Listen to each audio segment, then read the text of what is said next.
Thank you to ranking members Brady and Smith for holding this timely meeting to examine some of the challenges facing small businesses and family farms today.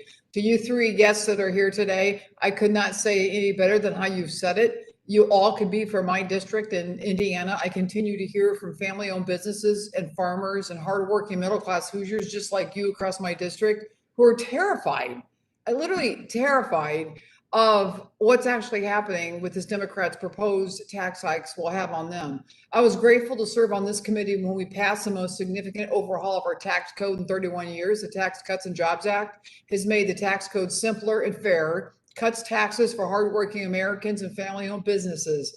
After its enactment in 2017, we saw historic job growth, rising wages, booming economy until COVID hit.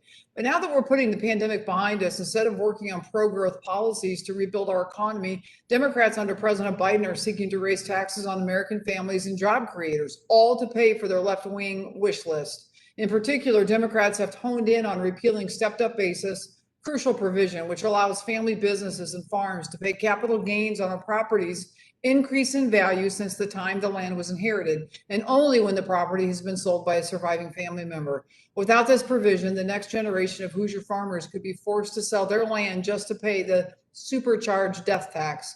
This would add yet another burden on family-owned farms and businesses at a time when they are most vulnerable after the death of a loved one. Nothing says, quote unquote, sorry for your loss, quite like a massive tax bill from the IRS. Let me tell you who's going to suffer from this proposal. It's certainly not the wealthy who will be able to find a workaround. It's the multi-generational farmer or small business owner in my district who's trying to make ends meet. And it's just not one or two. There are many spread throughout a heavy agricultural district like mine. All of this at a time when these folks can ill afford it. They're working night and day to recover from the damage the pandemic caused to their livelihoods. Tax increases are the last thing that family farmers and businesses need right now.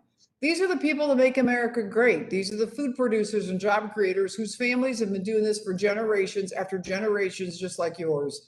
I've always fought, and I will continue to fight, to ensure that more of their money stays in their pockets and not the government's. Thank you, Mr. Chair, and I yield back.